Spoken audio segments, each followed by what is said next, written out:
What's going on, everybody? Sigourney Jackson here with another episode of Who Politics. Appreciate you guys for watching. If you haven't already, hit the like, subscribe, and the notification bell to stay up to date on everything that is Who Politics. We're back again with another Mythbuster Monday. This one is going to be really quick. I get a lot of comments, a lot of questions in my DMs about something concerning one of my better videos that I posted talking about junior college basketball.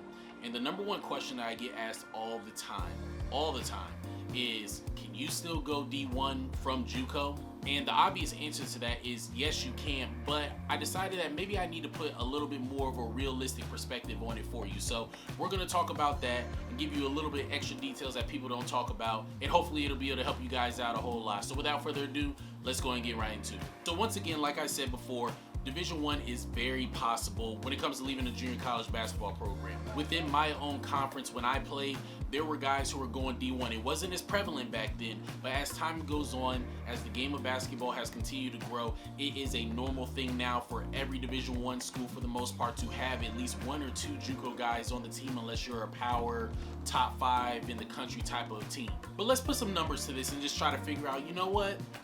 How often is it that actually Division I basketball players come from junior colleges? So check this out. According to ncsa.org, for student athletes wondering how competitive Juco basketball is, the answer is simple: very. According to an NCAA study, 14.8% of all Juco basketball players transfer from junior colleges with basketball programs to a 4-year NCAA Division I college program in 2018. This right here should give you a better idea. And I know some of you might be thinking 14.8%, that's not a lot. That's not a lot, you know. It could be 20%, it could be 30%, 40, 50.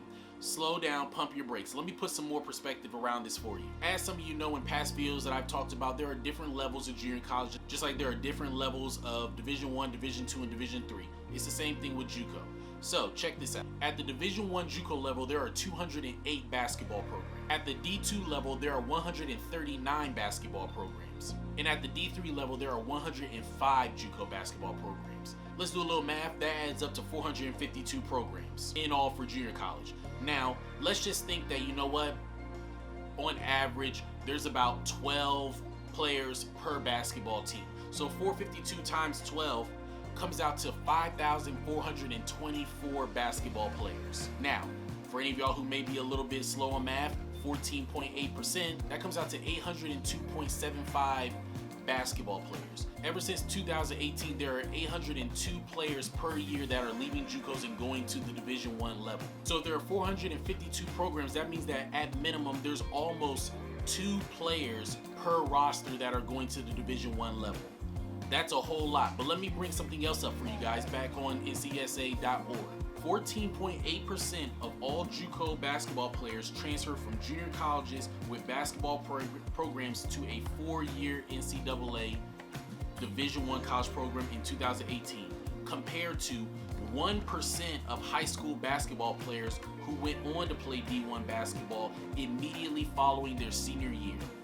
Now, obviously, we have to put some context to that. There are way more high school basketball programs in the world or in the country than there is junior colleges. However, the numbers show that you have a higher chance of leaving Juco and going Division I than you do in high school. If you can make a junior college basketball program, you're already halfway there. So I would even encourage some to say, look, if you think you're really a Division I basketball player and you know you really want to bet on yourself, look into some Jucos. Juco is not a bad thing, but I also have to put more context around this. The chances of you going Division I are a whole lot higher if you are going to a Division I Juco program or a D2 Juco at minimum. D3 Juco does put some guys in the Division I level. I'm not saying they don't, but you have to do more. This is a game of politics, remember? So if you are at a lower level, D3 Juco, then that means you are going to probably have to do more in order to be seen and recognized by Division I schools. You're going to have to probably put up numbers. You're going to have to win more games. You're going to probably have to make it into the NCAA tournament or the NJCAA tournament, nationals for the Division III level, and you're going to have to put up numbers and win at that level. Same thing could be said for D2, but to a lesser degree. But when you are going to a D1 Juco, I'm not going to say that you don't have to do anything, because you definitely do.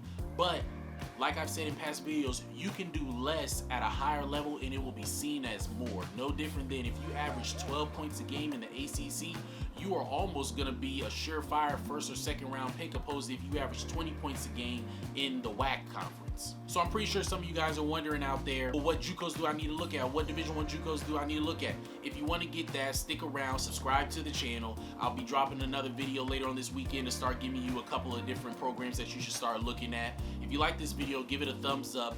Like, comment, hit the notification bell to stay up to date on everything that is Hoop Politics. Comment below and let me know what junior college level are you looking to play at. What JUCO are you going to? What level are they? Are they D3? Are they D2? Are they D1? It's no shame, because at the end of the day, when you put up numbers and you do what you gotta do, you're always gonna be able to find a situation. Follow the Instagram and the Twitter at hoop_politics. And as always, God's always in control. Peace.